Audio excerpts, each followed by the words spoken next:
அல்லாஹ் குர்ஆன்ல சொல்றான், அல்லதி ஹலக்கல் மௌத வல் ஹயாத்தல் எவ்வளவுக்கும் ஐயுக்கும் அஹ்சனு அமலா.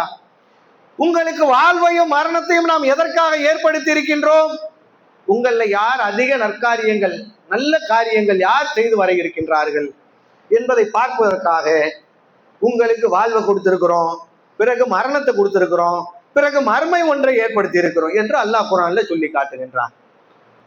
அல்லாஹ் குர்ஆனிலே சொல்லி காட்டும் போது ருக்கு செய்யுங்கள், சுஜூது செய்யுங்கள், நற்காரியங்கள் செய்யுங்கள், நீங்கள் வெற்றி பெற்று விடுவீர்கள். ஒன்றும் பெருசா சொல்லல. ருக்கு செய்யுங்க, சுஜூது செய்யுங்க, தொழுவுங்க, நல்ல காரியங்கள் செய்யுங்க, நீங்க வெற்றி பெற்றுவீங்கன்னு அல்லாஹ் குர்ஆன்ல சொல்லி காட்டுகின்றான். அப்ப நபிகள் நாயகம் ஸல்லல்லாஹு அலைஹி வஸல்லம் அவங்க இந்த அமல்கள் செய்யக்கூடிய ஒரு விஷயத்தை பற்றி சொல்லும் போது, இருள் சூழக்கூடிய ஒரு நிகழ்வு வரக்கூடிய நேரத்தில் அது வருவதற்கு முன்னால் நீங்கள் உங்களுடைய அமல்களை அதிகமாக்கிக் கொள்ளுங்கள். அல்ஹம்துலில்லாஹ்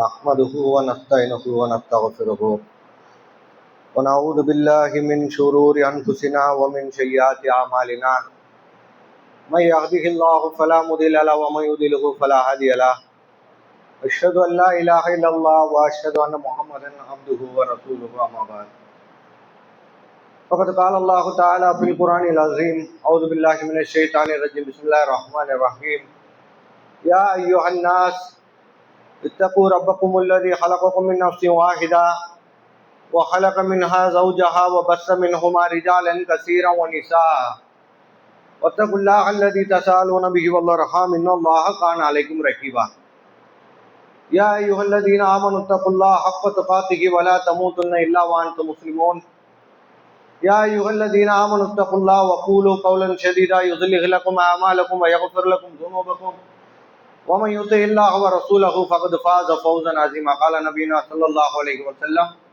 إن أصدق الحديث كتاب الله وخير الهدي هدي محمد صلى الله عليه وسلم وشر الأمور محدثاتها وكل محدثة بدعة وكل بدعة ضلالة وكل ضلالة في النار. اللهم صل على محمد وعلى آل محمد كما صليت على إبراهيم وعلى آل إبراهيم إنك حميد مجيد. اللهم بارك على محمد وعلى آل محمد كما باركت على إبراهيم وعلى آل إبراهيم إنك حميد مجيد. புகழ் அனைத்தும் அல்லாஹ் ஒருவனுக்கே உரித்தாகுக. அவனுடைய சாந்தியும் கிருபையும் நபி ஸல்லல்லாஹு அலைஹி வஸல்லம் அவர்கள் மீதும் அவர்கள் குடும்பத்தார் மீதும் அவர்களை பின்பற்றிய தோழர்கள் தோழியர்கள் இங்கு கூடியிருக்கக்கூடிய நம் அனைவர்கள் மீதும் அந்த ஏக இறைவனின் சாந்தியும் சமாதானமும் எல்லோர் மீதும் என்றென்றும் உண்டாகட்டுமாக என்று பிரார்த்தனை செய்தவனாக இந்த ஜும்மா உரையை ஆரம்பம் செய்கின்றேன். இந்த ஜும்மாவில் பேச கொடுத்திருக்கக்கூடிய தலைப்பு வெற்றியே நமது இலக்கு. இன்று மனிதர்கள் சந்தித்துக் கொண்டிருக்கக்கூடிய வெற்றி தோல்வி இவை அனைத்தும் நமக்கு நிரந்தரம் கிடையாது. ஒருவர் இந்த ஆண்டு வெற்றி பெற்றிருக்கக்கூடியவர் அடுத்த முறை அவர் தோற்கக்கூடியவர்களாக இருப்பார்கள். இந்த முறை அவர்கள் தோல்வியை சந்திக்கக்கூடியவர்கள் மற்றொரு தினம் அவர்களுக்கு வாய்ப்பு கிடைக்கக்கூடிய நேரத்தில் அவர்கள் வெற்றி பெறக்கூடியவர்களாக இருக்கின்றார்கள். இப்படி ஒவ்வொன்றும் வெற்றியும் தோல்வியும் மனிதனுக்கு அன்றாடம் வந்து போகக்கூடிய ஒரு சம்பவமாக இருந்து கொண்டிருக்கின்றது. இது எதுவும் நிரந்தரம் இல்லை. ஆனால் மறுமையிலே நாம் தோல்வி அடைந்து விட்டோம் என்று சொன்னால் அந்த தோல்வியை நம்மால் ஈடுகட்ட முடியாது. அங்கு நாம் வெற்றி பெற்று விட்டோம் என்று சொன்னால் அடுத்த முறை அதிலே தோல்வி என்பதை நாம் சந்திக்க மாட்டோம். அப்போ அந்த மறுமையில் கிடைக்கக்கூடிய வெற்றி தோல்வியைத்தான் நாம் மையமாக வைத்து இந்த உலக வாழ்க்கையை அமைத்துக் கொள்ள வேண்டும். அல்லாஹ் குர்ஆனிலே சொல்லி காட்டும் போது ருக்கு செய்யுங்கள், சுஜூது செய்யுங்கள், நற்காரியங்கள் செய்யுங்கள், நீங்கள் வெற்றி பெற்று விடுவீர்கள். ஒன்றும் பெருசா சொல்லல. ருக்கு செய்யுங்க, சுஜூது செய்யுங்க, தொழுவுங்க, நல்ல காரியங்கள் செய்யுங்க, நீங்க வெற்றி பெற்றுவீங்கன்னு அல்லாஹ் குர்ஆன்ல சொல்லி காட்டுகின்றான்.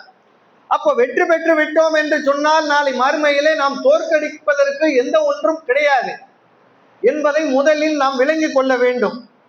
அப்போ இந்த உலக வாழ்க்கையை பொறுத்தவரை வெற்றி தோல்வி என்பது சகஜம். ஆனால் அது எல்லாம் நிரந்தரம் அல்ல. ஆனால் மறுமையில் இருக்கக்கூடிய அந்த வாழ்க்கை மாத்திரம்தான் வெற்றி தோல்வி என்பதற்கு அடுத்த கட்டம் என்று ஒன்று கிடையாது. வெற்றி பெற்ற மனிதன் அங்க மறுமையில வெற்றி பெற்றால் தோல்வி அடைய மாட்டான், அங்க தோல்வி அடைந்து விட்டால் வெற்றி பெற முடியாது. அத்தகைய ஒரு காலகட்டம் அந்த மறுமை என்பது. விஷயத்தை பற்றி சொல்லும் போது இருள் சூழக்கூடிய ஒரு நிகழ்வு வரக்கூடிய நேரத்தில் அது வருவதற்கு முன்னால் நீங்கள் உங்களுடைய அமல்களை அதிகமாக்கிக் கொள்ளுங்கள்.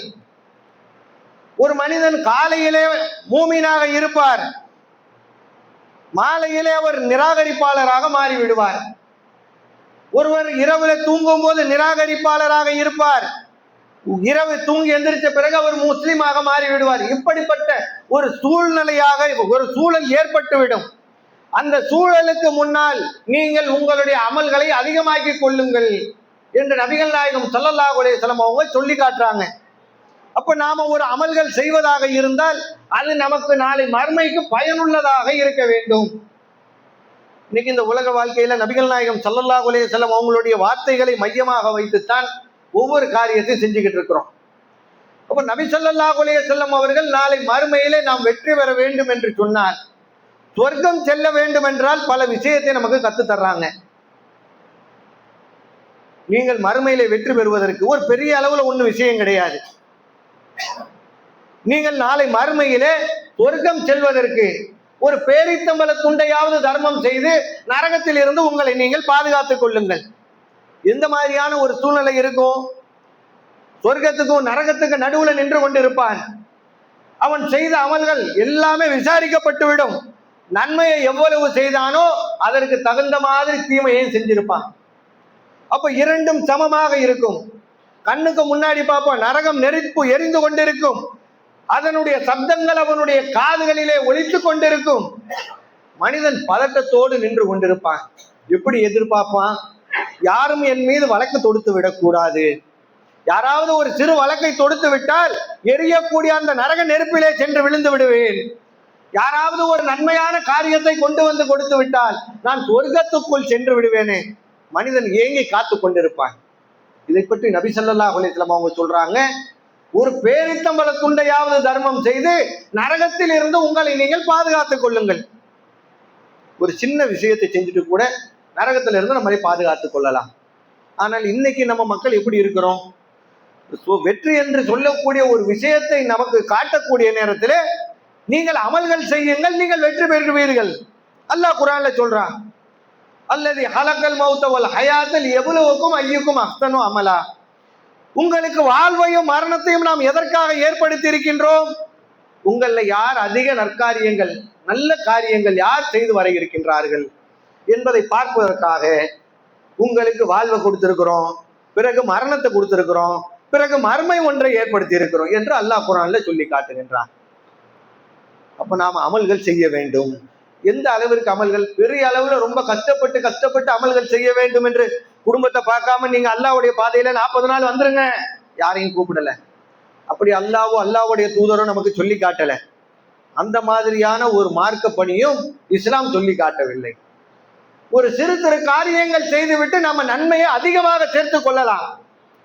அதே போன்று ஒரு சின்ன சின்ன தீமைகளை செஞ்சிருவோம், விளையாட்டா செய்வோம், ஒரு பொழுதுபோக்கா செய்வோம், செஞ்சுட்டு நாளை மறுமையில் அது ஒரு பெரிய அளவுல தீமையாக வந்து நிற்கும்.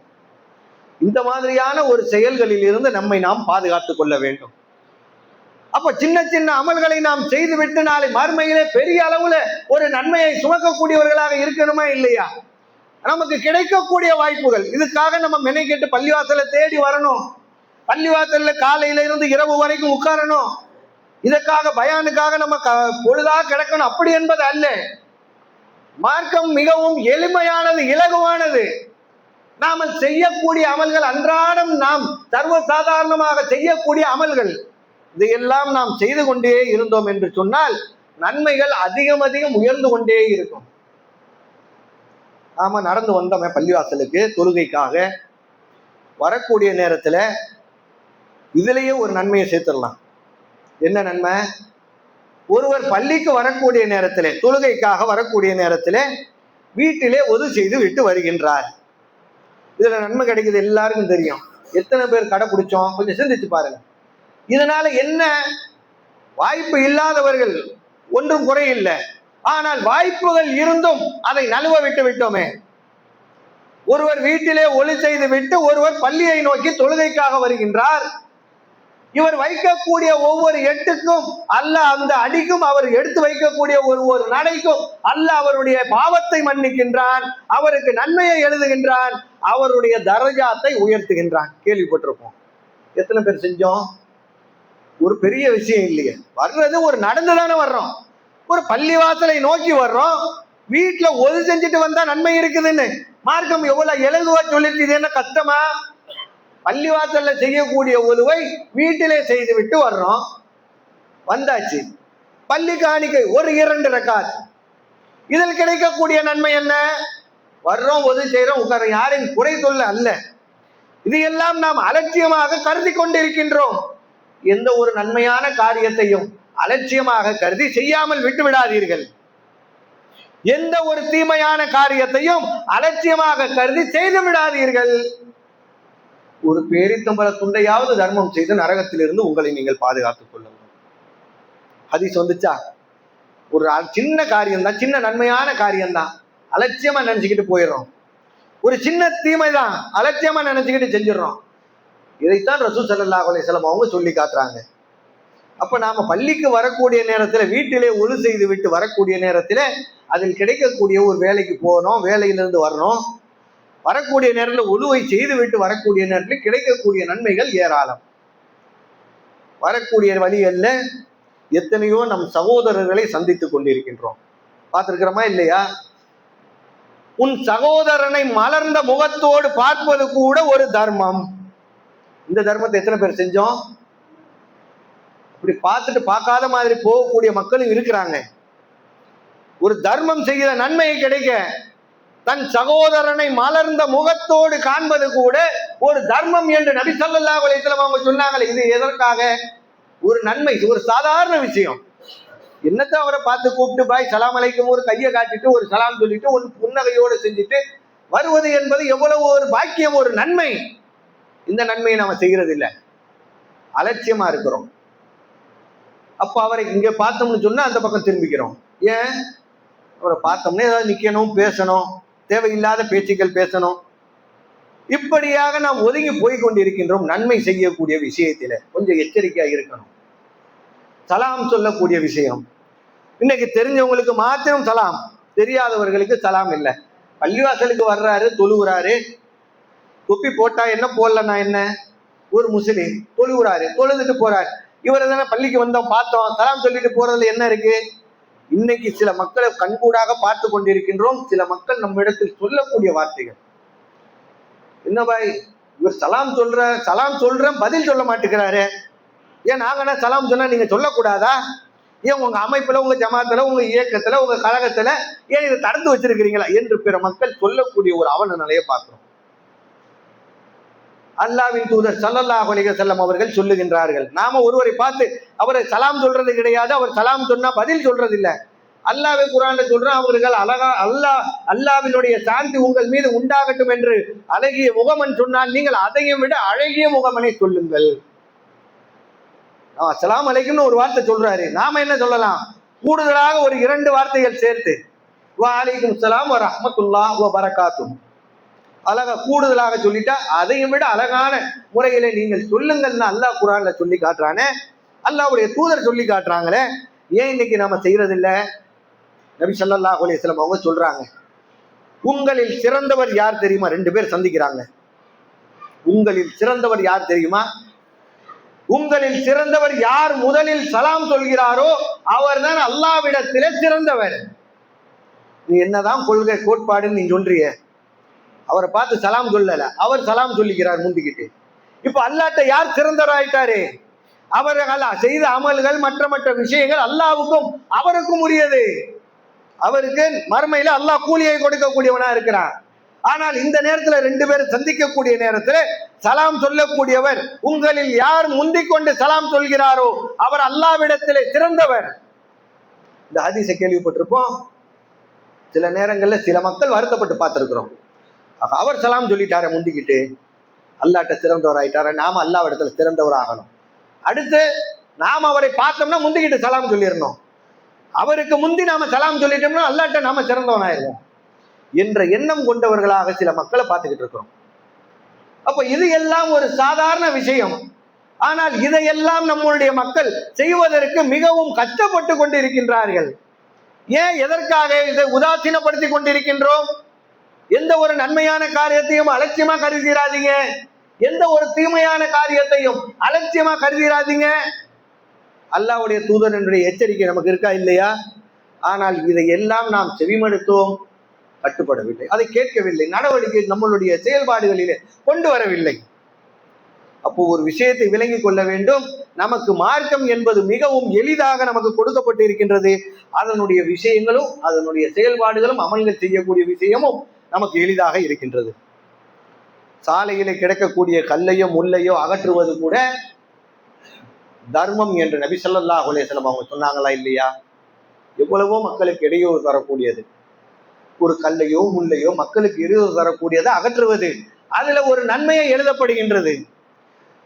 ஒரு கால்நடைகள் மீது நீங்கள் இரக்கம் காட்டினால் அல்லாஹ் உங்களுடைய பாவத்தை மன்னிக்க கூடியவனாக இருக்கின்றான். இந்த ஹதீஸை கேள்விப்பட்டிருப்போம். ஒரு கால்நடையின் மீது இரக்கம் காட்டுவது, நம்ம வீட்டு வாசல்ல ஒரு ஆடு மாடு போகுது, மொட்டை மாடியில இருக்கக்கூடியவர்கள் காகம் மற்ற பறவைகளுக்கு தண்ணீர் வைக்கிறது, உணவு போடுவது, இதையெல்லாம் நாம் செய்யக்கூடிய நேரத்தில் இதுவும் நமக்கு நன்மையை கொண்டு வந்து சேர்த்து கொண்டு இருக்கக்கூடிய ஒரு அழகான ஒரு காரியமாக இருந்து கொண்டிருக்கின்றது. இது எல்லாம் நம்ம ஒரு செலவு பண்ணக்கூடியது கிடையாது, ஒரு சாதாரண விஷயம்தான்.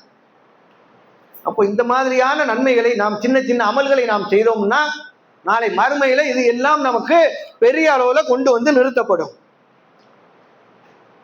வாயால் சொல்லக்கூடிய சில திக்ருகள், இதுவும் நமக்கு நன்மை தரக்கூடியது. வாய்ப்புகள் கிடைக்குது, வாயில சில வார்த்தைகளை முணுமுணுத்துக் கொண்டிருக்கின்றோம், பாட்டாக தேவையில்லாத விஷயத்தை நாம் வாய்களிலே முணுமுணுத்துக் கொண்டு நாம இருக்கிறோம்.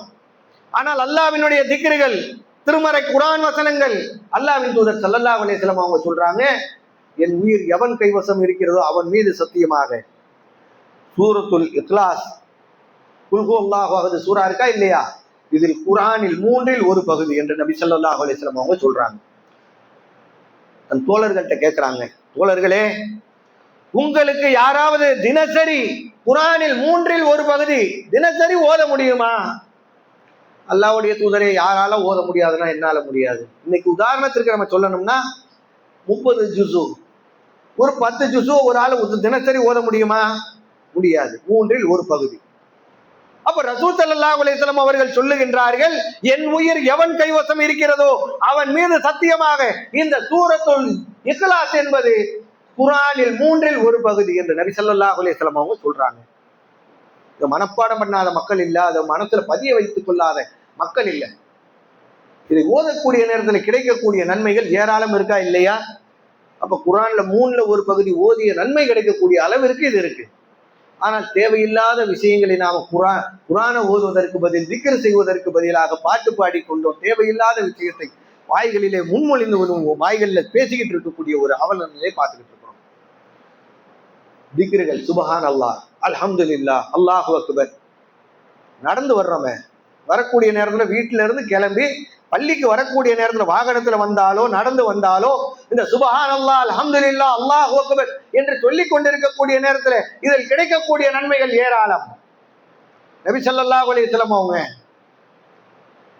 சபையில் அமர்ந்து இருக்கக்கூடிய நேரத்தில் ஒரு ஏழை நபி தோழர்கள் வர்றாங்க.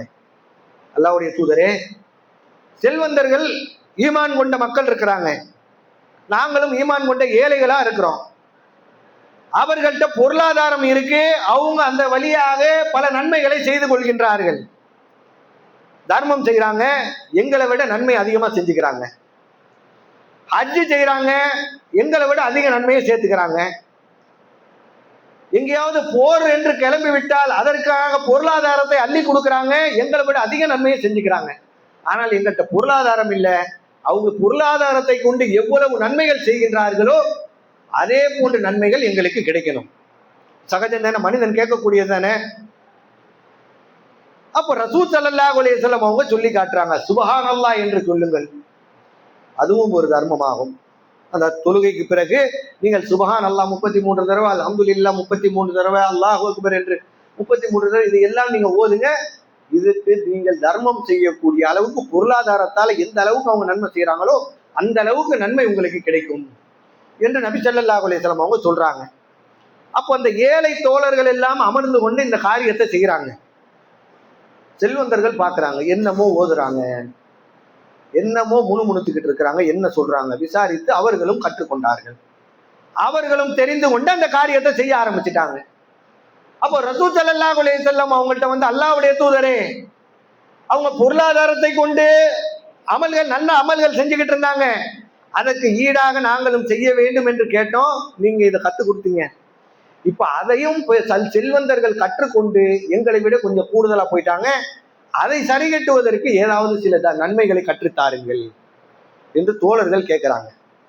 இப்ப இதுல நம்ம தெரிஞ்சு கொள்ளக்கூடிய விஷயம் என்னன்னு சொன்னா, இந்த சுபஹானல்லாஹ், அல்ஹம்துலில்லாஹ், அல்லாஹு அக்பர் என்று நாம் அதிகம் அல்லாஹ்வை திக்ர் செய்யக்கூடிய நேரத்தில், நினைவு கூறக்கூடிய நேரத்திலே இதில் கிடைக்கக்கூடிய நன்மைகள் ஏராளம் இருந்து கொண்டிருக்கின்றது. அப்ப இதையும் நமக்கு வாய்ப்புகள் கிடைக்கக்கூடிய நேரத்திலே அதிகம் செய்து கொள்ள வேண்டும் என்பதை கவனத்தில் வைத்துக் கொள்ள வேண்டும்.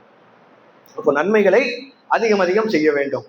அதே போன்று இந்த தீமையாக இருக்கக்கூடிய சில விஷயத்தை மேலோட்டமாக பார்த்தோம் என்று சொன்னால், சின்ன தீமைன்னு அலட்சியமா கருதுவோம். அதனாலே மறுமையில பெருசா வந்து நின்றோம். அது ஒரு விளையாட்டா பேசுவோம். ஒருத்தவர்களுக்கு பட்ட பேரை வச்சு, அவர்கள்ட்ட இருக்கக்கூடிய ஊனத்தை வச்சு, ஏதாவது ஒரு குறைகளை வைத்து நாம் அவர்களை விளையாட்டாக அழைப்போம். இதையெல்லாம் தவிர்த்து கொள்ள வேண்டும். விளையாட்டா பேசுறோம், அது அவர்களுடைய உள்ளத்தை பாதித்து விட்டது என்று சொன்னால், அல்லாஹ்வுடைய தூதர் ஸல்லல்லாஹு அலைஹி வஸல்லம் அவங்க சொல்றாங்க, பாதிக்கப்பட்டவனுக்கும் அல்லாஹ்விற்கும் நடுவில் எந்த ஒரு திரையும், ஒளிவு மறைவும் திரையும் கிடையாது. பாதிக்கப்பட்டவனுடைய பிரார்த்தனைகள் விரைவாக அல்லாஹ்வால் அங்கீகரிக்கப்படும் என்று நபி ஸல்லல்லாஹு அலைஹி வஸல்லம் அவங்க சொல்றாங்க. அப்ப நாம யாரையும் மனது புண்படும்படியாக நாம் பேசிவிடக் கூடாது. பள்ளிவாசல் அமர்ந்து கொண்டு தேவையில்லாத பேச்சுக்கள், பிறரை பற்றி புறம் பேசக்கூடியது. இன்னைக்கு புறம் பேசுவது என்பது ஒரு சர்வ சாதாரணமா இருக்கு. இன்னைக்கு மக்களுக்கு மத்தியில இது எல்லாம் பாவம்னு நினைச்சு செய்யறது இல்லை. மசூராவில் உட்காருவோம், பேச்சு வாக்கில பேசுவோம், அடுத்து தேவையில்லாத ஒருவரை பற்றி தேவையில்லாத பேச்சுக்கள், பேச்சு வாக்கில அடுத்தவர்களை பற்றி புறம் பேசக்கூடிய அளவுக்கு கொண்டு போய் சேர்த்துறோம். அல்லாஹ் குர்ஆன்ல சொல்றோம், யா அய்யுஹல்லதீன ஆமனு பஸீரம் மினல் மன்னி இன்ன பாஸல் தன்னி இஸ்மு வலா தஜஸ்ஸஸ். நம்பிக்கை கொண்டவர்களே, சந்தேகம் கொள்வதை விட்டு விடுங்கள். முதல்ல என்ன செய்யக்கூடாது? சந்தேகப்படக்கூடாது. துருவி ஆராயாதீங்க. அடுத்து நீங்க புறம் பேசிடாதீங்கிறான். இதுதானே மனுஷன் ஆரம்பமே. என்ன முதல்ல யோசிப்பான், இவன் ஏன் வந்தா, எதுக்கு வந்தா, இங்க எதுக்கு போனார், அங்க எதுக்கு போனார், சந்தேகப்படுவான். அப்புறம் ஆராய்ச்சி பண்ணுவான். போயிட்டு அடுத்தவங்கள்ட்ட விசாரிக்கிறது, பிறர்கிட்ட போய் விசாரிக்கிறது, கேட்கறது. அடுத்து என்ன பண்ணுவான்? இதுலயே அவனுக்கு கிடைக்கலன்னா பதிலு, போயிட்டு அடுத்தவங்கள்ட்ட புறம் பேசிடுவான். அப்போ இதையெல்லாம் தவிர்த்து கொள்ள வேண்டிய இன்னைக்கு மக்கள்கிட்ட சர்வசாதாரணமாக புழங்கக்கூடிய ஒரு காரியமாக இருந்து கொண்டிருக்கின்றது. சந்தேகப்படாதீங்க, துருவி ஆராயாதீங்க, பிறரை பற்றி புறம் பேசாதீங்க. அல்லாஹ் தடுக்கிறான். அப்போ இந்த மாதிரியான ஒரு விஷயத்தையும் இன்றைய மக்கள் சர்வசாதாரணமாக செய்து கொண்டிருக்கின்றோம். காரணம், நம்மளுடைய அமல்கள் நாசமாக்க வேண்டும் என்பதற்காக அவர்களுக்கு முன்னும் பின்னும் வலமும் இடமுமாக நான் அவர்களை சூழ்ந்து கொண்டிருப்பேன். யாரு? ஷைத்தான். அப்ப நம்மளுடைய அமல்களை நாசமாக்குவதற்காக தயாராக இருந்து கொண்டிருக்கின்றான் என்பதை நாம் கவனத்தில் வைத்துக் கொள்ள வேண்டும். இந்த பாவம் என்று சொல்லக்கூடிய விஷயத்துல சின்ன விஷயம் தானே, விளையாட்டா சொல்லுவோம். போன்ல இங்க இருந்துகிட்டு நான் இங்க இல்ல, நான் பாரிஸ்ல இருக்கிறேன், பூந்தமல்லியில இல்லைங்க, பாரிஸ்ல இருக்கிறாங்க, பூந்தமல்லியில இல்ல, குன்றத்தூர்ல, போரூர்ல இருக்கிறேன், இப்படி ஏதாவது சில வாய்ப்புகளை சொல்லி தவிர்த்து கொள்வது, இதையெல்லாம் சின்ன தவறு தானே. ஒரு விளையாட்டு நம்ம இதுவா தானே சொல்றோம். இது எல்லாம் நாளை மறுமையில நமக்கு பெருசா நிற்கும். நபி ஸல்லல்லாஹு அலைஹி வஸல்லம் அவங்க ஒரு பொய்க்கு ஒரு சின்ன ஒரு உதாரணத்தை சொல்றாங்க. ஒரு தாய் தன்னுடைய பிள்ளையை அழைப்பதற்காக கைகளை மடக்கி வைத்துக் கொண்டு, உனக்கு ஒன்று வைத்திருக்கிறேன், இங்க வான்னு சொல்லி கூப்பிடுறாங்க. கூப்பிடக்கூடிய நேரத்தில் அது வந்துருச்சு. அப்போ அவர்களை ஒன்றும் கொடுக்காமல் விட்டு விடாதீர்கள், இதுவும் ஒரு பொய்யை சார்ந்தது, ஏமாத்திராது, பொய்யை சார்ந்தது என்று நபி ஸல்லல்லாஹு அலைஹி வஸல்லம் அவங்க சொல்லி காட்டுறாங்க. இன்னைக்கு நம்மள்ட்ட அது ஒரு சர்வசாதாரணமா இருக்கு. உனக்கு ஒன்று வச்சிருக்கிறேன் வான்னு சொல்லி கூப்பிடுறோம், ஏமாத்துறோம், தேவையில்லாத அதை கூப்பிட்டு தேவையில்லாத விஷயத்தை நாம் பேசக்கூடியவர்களா இருக்கிறோம். இதையும் நாம் தவிர்த்து கொள்ள வேண்டும். அப்போ அந்த சின்ன பாவங்கள் என்பது நம்மளுக்கு அறியாமல் நாம் செய்து விடுகின்றோம். அதிலிருந்து அல்லாஹ் நம்மை பாதுகாக்க வேண்டும். நாளை மறுமையிலே சொர்க்கத்திற்குரியவர்களாக அல்லாஹ் என்னையும் உங்களையும் ஆக்கியருள் புரிவானாக என்று பிரார்த்தனை செய்தவனாக ஜும்மாவினுடைய முதல் உரையை நிறைவு செய்கிறேன்.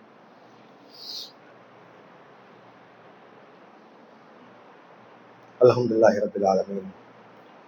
அன்பார்ந்த அல்லாஹ்வின் நல்லடியார்களே, கடந்த சில தினங்களாக